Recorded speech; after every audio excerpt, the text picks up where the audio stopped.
प्रादेशिक समाचार के साथ मैं मुग्धा तिवारी। पहले मुख्य समाचार। प्रधानमंत्री नरेंद्र मोदी ने लोगों से कहा कि गरीब बुनकरों और महिलाओं की सहायता के लिए उनसे कुछ न कुछ खरीदें और दूसरों को भी खरीदने के लिए प्रेरित करें। देश में बच्चों के लिए कोविड टीकाकरण की शुरुआत जल्द होगी। एम्स दिल्ली के निदेशक डॉक्टर रणदीप गुलेरिया ने कहा है कि भारत बायोटेक के टीके कोवैक्सीन का ट्रायल अंतिम चरण में। फाइलेरिया उन्मूलन अभियान राज्य के 4 जिले में कल से लगभग 45 लाख लक्षित आबादी को निःशुल्क फाइलेरिया रोधी दवा खिलाई जाएगी। और भारत और श्रीलंका के बीच 3 2020 क्रिकेट मैचों की श्रृंखला का पहला मैच आज कोलंबो में खेला जाएगा। और समाचारों से पहले एक जरूरी संदेश। देश भर में 18 वर्ष से अधिक आयु के सभी लोगों के लिए सरकारी केंद्रों में निःशुल्क टीकाकरण अभियान चलाया जा रहा है। हमारे युवा श्रोताओं से अपील है कि वे कोविड रोधी टीका जरूर लगवाएं और दूसरों को भी इसके लिए प्रेरित और सहयोग करें। कोरोना महामारी के प्रति आप कोई भी लापरवाही न बरतें, क्योंकि कोरोना अब भी हमारे लिए बड़ा खतरा बना हुआ है। जब तक आवश्यक न हो घर से बाहर न निकलें और इन आसान उपायों का पालन करें। मास्क लगाएं, 2 गज की सुरक्षित दूरी बनाए रखें, बार बार हाथ धोएं और चेहरा साफ रखें। कोविड से संबंधित जानकारी और मार्गदर्शन के लिए राष्ट्रीय हेल्पलाइन काम कर रही हैं। इनके नंबर हैं 011-2397-8046 और 1075। इसके अलावा राज्य हेल्पलाइन नंबर 104 डायल कर समस्या का त्वरित समाधान लिया जा सकता है। और अब समाचार विस्तार से। मन की बात कार्यक्रम में प्रधानमंत्री ने आज अपने विचारों की शुरुआत देश के लिए टोक्यो ओलंपिक में देश का झंडा लहराने वालों को अपनी शुभकामनाएं देकर की। उन्होंने कहा कि देश को पदक दिलाने वाले खिलाड़ियों के लिए हमारा प्यार और सपोर्ट ही उनका हौसला बढ़ा सकती है।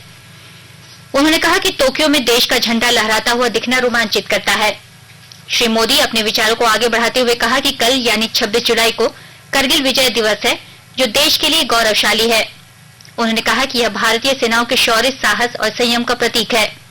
उन्होंने कहा कि देश के लिए स्वतंत्रता सेनानियों के मार्ग पर चलना हमारा उद्देश्य होना चाहिए। यानी 26 जुलाई को करगिल विजय दिवस भी है। करगिल का युद्ध भारत की सेनाओं के शौर्य और संयम का ऐसा प्रतीक है जिसे पूरी दुनिया ने देखा है। इस बार ये गौरवशाली दिवस भी अमृत महोत्सव के बीच में मनाया जाएगा, इसलिए ये और भी खास हो जाता है। मैं चाहूंगा कि आप करगिल की रोमांचित कर देने वाली गाथा जरूर पढ़ें। करगिल के वीरों को हम सब नमन करें। अपने संबोधन को आगे बढ़ाते हुए उन्होंने कहा कि इस वर्ष देश अपनी स्वतंत्रता दिवस के 75वें साल में पहुंच गया है। उन्होंने देशवासियों से अपील किया है कि वे इस दिन एक साथ मिलकर राष्ट्रगान गाएं। उन्होंने कहा कि इस समय देश भर में अमृत महोत्सव मनाया जा रहा है, जो राष्ट्र को समर्पित है, जो सरकारी कार्यक्रम नहीं बल्कि देशवासियों का कार्यक्रम है। उन्होंने कहा कि 7 अगस्त को नेशनल हैंडलूम दिवस मनाया जाएगा। 1905 में यह स्वदेशी आंदोलन आज के दिन ही आरंभ किया गया था। साथियों, हमारे देश के ग्रामीण और आदिवासी इलाकों में हैंडलूम कमाई का बहुत बड़ा साधन है। ये ऐसा क्षेत्र है जिससे लाखों महिलाएं, लाखों बुनकर, लाखों शिल्पी जुड़े हुए हैं। आपके छोटे छोटे प्रयास बुनकरों में एक नई उम्मीद जगाएंगे। आप स्वयं कुछ न कुछ खरीदें और अपनी बात दूसरों को भी बताएं। और जब हम आजादी के 75 साल मना रहे हैं, तब तो इतना करना हमारी जिम्मेवारी बनती ही है भाइयों। उन्होंने बताया कि यह एक ऐसा क्षेत्र है जिसमें लाखों बुनकर और आदिवासी महिलाएं जुड़ी हैं। श्री मोदी ने देशवासियों से अपील कर कहा कि इनकी सहायता के लिए वे कुछ न कुछ इनसे खरीदें। उन्होंने कहा कि ऐसे समय में हम अपने पूज्य बापूजी का भी स्मरण करें, जिन्होंने विविधताओं से जुड़कर देशी पर कार्य किया। उन्होंने कहा कि अमृत महोत्सव में स्वदेशी हमारी सबसे बड़ी ताकत बने। प्रधानमंत्री ने युवा साथियों के प्रति उनके सकारात्मक सुझाव देने के लिए आभार जताया। कहा कि मन की बात कार्यक्रम के लिए सुझाव भेजने वालों में करीब 75% युवा होते हैं, जिनके सुझाव से उन्हें ऊर्जा मिलती है। श्री मोदी ने इससे संबंधित कई युवाओं के प्रयास पर भी चर्चा की। उन्होंने नई तकनीक के प्रयोग को जानने सीखने पर भी जोर दिया। साथ ही बताया कि कैसे आज के समय में मणिपुर में सेब उगाया जा रहा है, वहीं केले के फाइबर से हैंडबैग और केले के आटे का प्रयोग खाने के लिए किया जा रहा है। टोक्यो ओलंपिक का दूसरा दिन आज नौकायन में पुरुषों की सर्फिंग स्पर्धा से शुरू हुआ। सर्फिंग के अलावा आज स्केट बोर्डिंग स्पर्धा की भी शुरुआत होगी। यह प्रतियोगिता पहली बार ओलंपिक में शुरू की गई है। इस साल ओलंपिक में कराटे और स्पोर्ट क्लाइंबिंग सहित 4 नई प्रतियोगिताएं शामिल की गई हैं। आज 18 स्वर्ण पदकों के लिए खिलाड़ी अपनी दावेदारी पेश करेंगे। नौकायन में अर्जुन लाल जाट और अरविंद सिंह की भारतीय जोड़ी आज रिपेचेज के दूसरे राउंड में अपनी चुनौती पेश कर रही है। महिलाओं की लेजर रेडियल मुकाबले में भारत की नेत्रा कुमानन अपना दमखम दिखाएंगी। वहीं पुरुषों की लेजर स्पर्धा में विष्णु सर्वानन अपनी चुनौती पेश करेंगे। भारत की ओर से महिला मुक्केबाज एमसी मैरीकॉम 51 किलोग्राम वर्ग में आज अपने अभियान की शुरुआत करेंगी। वहीं पुरुष मुक्केबाजी में आज ही मनीष कौशिक भी 63 किलोग्राम वर्ग में अपना जौहर दिखाएंगे। आकाशवाणी, दूरदर्शन और डीडी स्पोर्ट्स चैनल ओलंपिक 2020 के आयोजनों का व्यापक रूप से प्रसारण कर रहे हैं। ये प्रसारण आकाशवाणी और दूरदर्शन के डिजिटल प्लेटफॉर्म पर उपलब्ध है। डीडी स्पोर्ट्स, दूरदर्शन समाचार और डीडी इंडिया चैनल पर ओलंपिक से संबंधित प्रतिदिन विशेष कार्यक्रम भी प्रसारित किए जा रहे हैं। ओलंपिक में विभिन्न खेल प्रतियोगिताओं का डीडी स्पोर्ट्स पर प्रतिदिन सवेरे 5 बजे से शाम 7 बजे तक सीधा प्रसारण किया जा रहा है। ओलंपिक पर प्रसारित कार्यक्रमों का प्रसारण आकाशवाणी के सभी प्रमुख केंद्रों से किया जा रहा है। ये कार्यक्रम आकाशवाणी के यूट्यूब चैनल, डीटीएच और न्यूज ऑन एआईआर ऐप पर भी उपलब्ध है। देश में बच्चों के लिए कोविड टीकाकरण की शुरुआत जल्दी ही होगी। इस संबंध में एम्स दिल्ली के निदेशक डॉक्टर रणदीप गुलेरिया ने कहा है कि बच्चों के लिए भारत बायोटेक के टीके कोवैक्सीन का ट्रायल अंतिम चरण में है। इसके नतीजे सितंबर माह में आने की उम्मीद है। श्री गुलेरिया ने कहा कि अहमदाबाद स्थित दवा कंपनी जायडस कैडिला ने अपनी कोरोना रोधी वैक्सीन जाइकोव डी के इमरजेंसी इस्तेमाल की मंजूरी मांगी है। कंपनी ने इसके मद्देनजर बच्चों पर किए गए परीक्षण के आंकड़े भी उपलब्ध कराए हैं। इस पर देश के दवा महानियंत्रक द्वारा जल्द ही कोई फैसला लिया जाएगा। 22वें करगिल विजय दिवस की तैयारियां पूरे जोरों पर हैं। द्रास में करगिल युद्ध स्मारक में कोविड महामारी के बाद विशाल समारोह के लिए विस्तृत प्रबंध किए गए हैं। करगिल विजय दिवस से एक दिन पहले आज कई समारोह आयोजित किए जा रहे हैं। आज लामोचन व्यू पॉइंट में ब्रीफिंग और फ्यूजन बैंड का प्रदर्शन होगा। साथ ही शेरशाह फिल्म का ट्रेलर तथा करगिल गीत जारी होगा। धार्मिक गुरुओं द्वारा प्रार्थना सभाएं होंगी और युद्ध स्मारक पर दीप प्रज्वलित किए जाएंगे। अंत में बैंड का प्रदर्शन होगा। राष्ट्रपति रामनाथ कोविंद पहली बार द्रास में युद्ध स्मारक पर शहीदों को श्रद्धांजलि देंगे।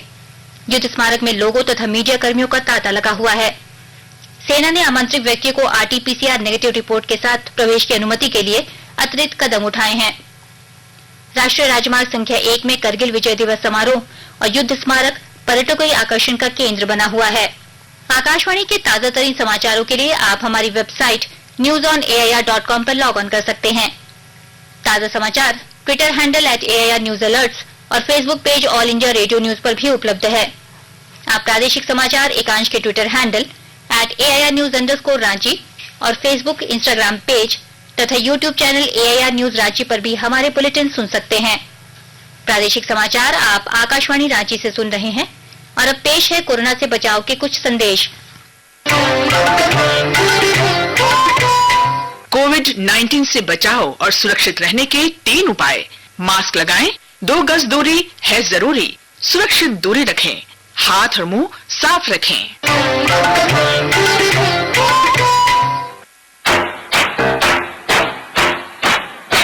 चलो मिलकर एक शुरुआत करें, चलो एक फैसला आज करें, मास्क नहीं तो टोकेंगे, कोरोना को रोकेंगे, चलो एक वादा करते हैं, चलो एक वादा करते हैं, मास्क नहीं तो टोकेंगे, कोरोना को रोकेंगे। भारत सरकार द्वारा जनहित में जारी।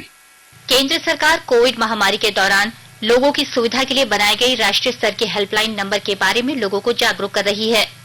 सूचना और प्रसारण मंत्रालय अपने विभिन्न विभागों के माध्यम से इन हेल्पलाइन के बारे में जागरूकता बढ़ा रहा है। विभिन्न हेल्पलाइन नंबर इस प्रकार हैं। कोविड संबंधी सवालों के जवाब देने के लिए स्वास्थ्य और परिवार कल्याण मंत्रालय की हेल्पलाइन है 1075। राज्य हेल्पलाइन नंबर है 104। महिला और बाल विकास मंत्रालय की चाइल्ड हेल्पलाइन है 1098। वरिष्ठ नागरिकों के लिए सामाजिक न्याय और अधिकारिता मंत्रालय की हेल्पलाइन है 14567। मनोवैज्ञानिक सहायता के लिए राष्ट्रीय मानसिक स्वास्थ्य और तंत्रिका विज्ञान संस्थान निम्हांस का नंबर है 0804 611 0007। आयुष कोविड परामर्श हेल्पलाइन नंबर है 14443 और माई गव व्हाट्सएप हेल्प डेस्क नंबर है 9013 151515। राज्य में आयुष्मान भारत प्रधानमंत्री जन आरोग्य योजना अब आयुष्मान भारत मुख्यमंत्री जन आरोग्य योजना के नाम से जाना जाएगा। राज्य सरकार के अनुरोध पर केंद्र सरकार ने इसकी अनुमति प्रदान कर दी है। राज्य सरकार ने बजट के दौरान ही इस योजना का नाम बदलने का फैसला लिया था। योजना के तहत लोगों को 5 लाख रुपए तक स्वास्थ्य बीमा योजना का लाभ पूर्व की तरह ही मिलेगा। फाइलेरिया उन्मूलन अभियान के अंतर्गत राज्य के 4 जिले सरायकेला, खरसावां, लातेहार, पलामू और जामताड़ा में पहली बार मास ड्रग एडमिनिस्ट्रेशन MDM कार्यक्रम का कल से 30 जुलाई तक आयोजन किया जाएगा। इस दौरान चारों जिलों में लगभग 45,95,000 लक्षित आबादी को निःशुल्क फाइलेरिया रोधी दवा खिलाई जाएगी। पहले 3 दिनों तक निर्धारित बूथों, सभी सदर अस्पतालों, सामुदायिक स्वास्थ्य केंद्र, प्राथमिक स्वास्थ्य केंद्र, स्वास्थ्य उपकेंद्र, वार्ड कार्यालय और आंगनबाड़ी केंद्रों में लोगों को दवा खिलाई जाएगी। छूटे हुए लोगों को शेष दिनों में घर घर जाकर स्वास्थ्य कर्मियों और प्रशासकों द्वारा दवा खिलाई जाएगी। 1 से 19 आयु वर्ग की आबादी को कृमि मुक्ति हेतु दवा खिलाई जाएगी। यह दवा गर्भवती महिलाओं, 2 वर्ष से कम उम्र के बच्चों और गंभीर बीमारियों से पीड़ित लोगों को नहीं खिलाई जाएगी। राज्य में 125 नए ब्लड बैंक खोले जाएंगे। इसके तहत Jharkhand state AIDS control society द्वारा राज्य के इच्छुक सामाजिक संस्थाओं को सोशल एंटरप्रेन्योर जो अपना स्टार्टअप करना चाहते हैं, उन्हें ब्लड बैंक खोलने का मौका दिया गया है। इसके लिए Jharkhand state AIDS control society के माध्यम से आवेदन देना होगा। ब्लड बैंक चलाने वाले लोग जरूरतमंदों को खून देने के बदले 1,450 रुपए ही वसूल सकते हैं। यह दर नेशनल एड्स कंट्रोल सोसाइटी की ओर से स्वीकृत किया गया है। खूंटी जिले के उपायुक्त शशि रंजन के निर्देशानुसार कोविड संक्रमण के नियंत्रण को लेकर अड़की और कर्रा प्रखंड में प्रखंड स्तरीय टास्क फोर्स की बैठक हुई। विस्तृत ब्यौरा दे रही हैं हमारी खूंटी संवाददाता। खूंटी उपायुक्त शशि रंजन के निर्देशानुसार कोविड संक्रमण को नियंत्रित करने को लेकर अड़की एवं कर्रा प्रखंड में प्रखंड स्तरीय टास्क फोर्स की बैठक आयोजित की गई। बैठक में कोविड वैक्सीनेशन, टेस्टिंग व अन्य बिंदुओं पर समीक्षा कर संबंधित अधिकारियों को आवश्यक व उचित दिशा निर्देश दिए गए। बैठक के दौरान कोरोना वैक्सीनेशन को 100% कराने हेतु विस्तृत समीक्षा की गई। इसके अतिरिक्त प्रखंड अंतर्गत चल रहे कार्यों और किए जाने वाले कार्यों को लेकर संबंधित अधिकारियों को आवश्यक व उचित दिशा निर्देश दिया गया। उपायुक्त शशि रंजन ने निर्देश दिया कि ग्रामीण और सुदूरवर्ती जंगल पहाड़ों वाले इलाके में लोगों को कोविड वैक्सीनेशन एवं टेस्टिंग के प्रति जागरूक एवं प्रोत्साहित करें। ज्योत्सना शीला, आकाशवाणी समाचार, खूंटी।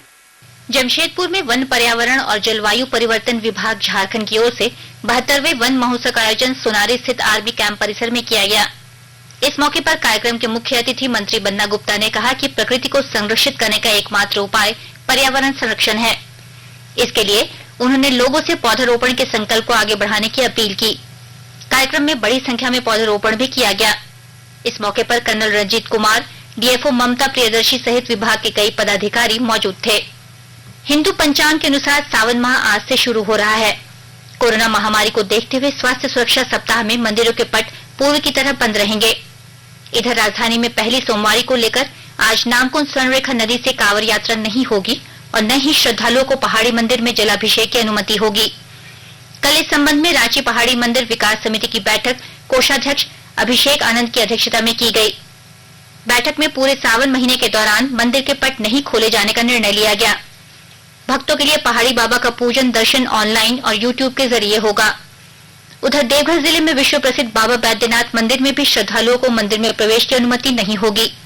श्रद्धालु बाबा भोलेनाथ के ऑनलाइन दर्शन कर सकते हैं। भारत और श्रीलंका के बीच 3 2020 क्रिकेट मैचों की श्रृंखला का पहला मैच आज कोलंबो में खेला जाएगा। मैच भारतीय समय अनुसार शाम 7 बजे से शुरू होगा। भारतीय टीम के कप्तान शिखर धवन ने कहा कि श्रृंखला में नए खिलाड़ियों को मौका दिया जा सकता है। भारत ने हाल ही में मेजबान श्रीलंका से 3 मैचों की 1 दिवसीय श्रृंखला 2-1 से जीती है। अंत में मुख्य समाचार एक बार फिर। प्रधानमंत्री नरेंद्र मोदी ने लोगों से कहा कि गरीब बुनकरों और महिलाओं की सहायता के लिए उनसे कुछ न कुछ खरीदें और दूसरों को भी खरीदने के लिए प्रेरित करें। देश में बच्चों के लिए कोविड टीकाकरण की शुरुआत जल्द होगी।